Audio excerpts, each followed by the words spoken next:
'Twas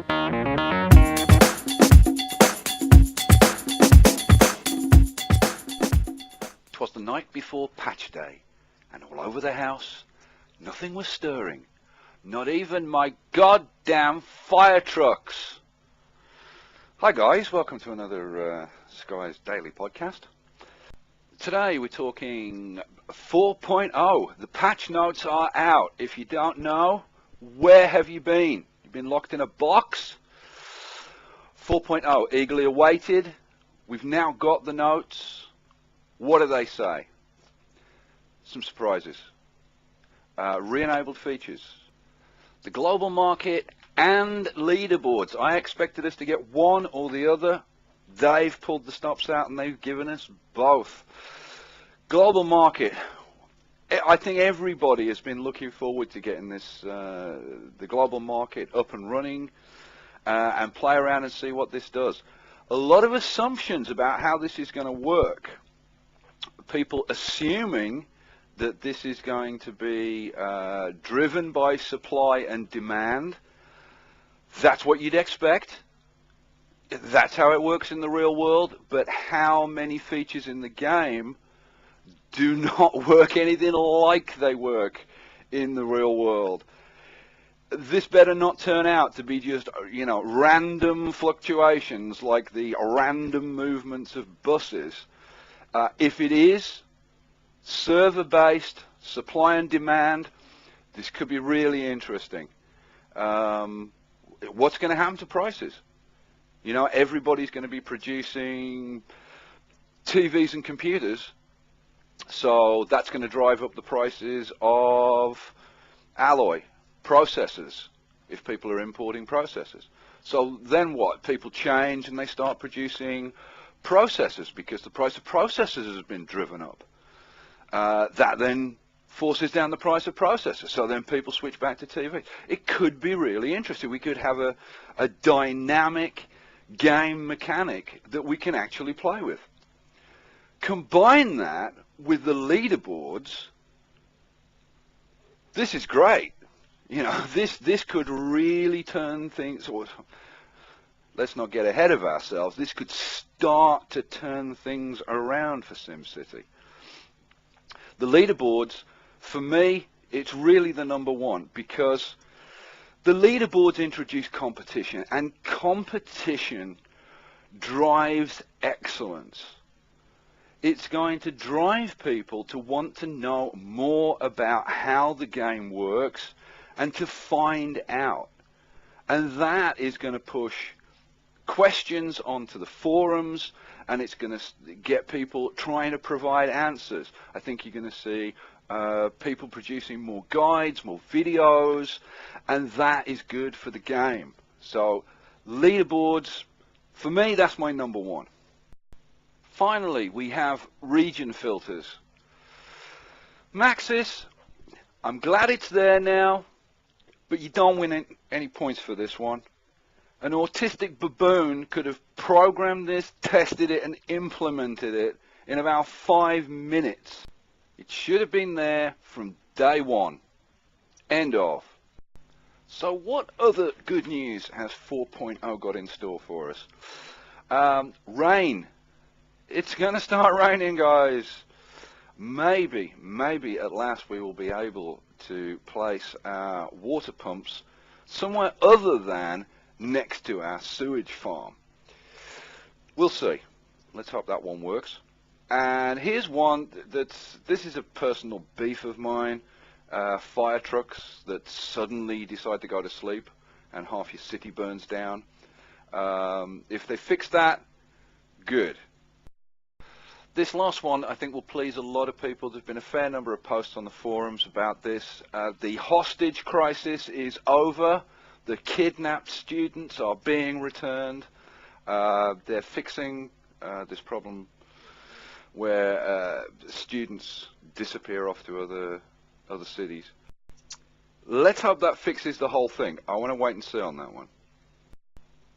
Now the rest of the changes are minor or cosmetic, so I'm not going to run through all of those. So what do I think of the patch as a whole? I think it's solid. It gives us some things that we want. It fixes some things that needed to be fixed.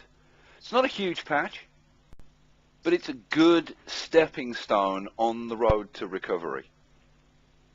But it has to work.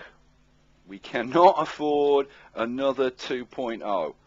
This needs to be a repeat of 3.0. Just some good, solid fixes. Doesn't have to be huge, but it has to work. There's still a lot to do. I'm expecting big things of patch 5.0. Out of money, there are bugs, and I'm going to say plural, there are more than one bug which are leading to buildings becoming abandoned because they're out of money. Service vehicles, there are still problems. Garbage trucks, recycling trucks, delivery trucks that sit in their garages and don't do anything or disappear out of the city, never to be seen again. Tourism casinos have still got problems. The taxi problem. You could list 40 or 50 off the top of your head. They all still need to be addressed, but this is a stepping stone. Okay, that's the patch.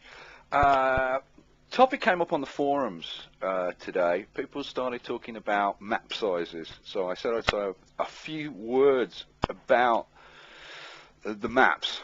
I, along with probably 99% of the player base, want bigger maps. Of course we want bigger maps. There are reasons that Maxis have not shared with us as to why they either don't want to or can't make the maps bigger. Is it performance? Seems unlikely. I've run my pretty average PC with a 1.8 million population city. It was fine. So do I think there'd be a real problem in expanding the 2x2 squares to, say, 4x4 squares? I don't think so. I really would love to know what the reason is. I think we all would. So, Maxis, if you're listening, how about you share that with us? And don't just give us the, it's our vision, blah, blah, blah. Give us some concrete reasons why it has to be so small, because, guys, it really is so small. It is a struggle to put anything into that tiny little square. And I want to take issue with the whole the region is your city, and each of the individual city plots should be a specialized part of your city, and put them all together and you've actually got a big city, guys.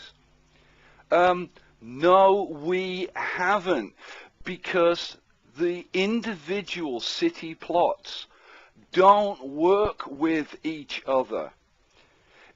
If you had the individual city plots interacting with each other, properly synced, real-time, transferring resources, so I could be mining resources in one city and shipping them off to an electronics city. If I could be drilling for oil and shipping it off to other cities, great. But the only way to do that is gifting, which is unreliable. You don't have a proper interactive situation. And so you end up working within your little 2x2 kilometer square, which is not big enough to do anything. So guys, bite the bullet and do one of two things. Either give us bigger maps, or fix the regional interaction. Do one or the other.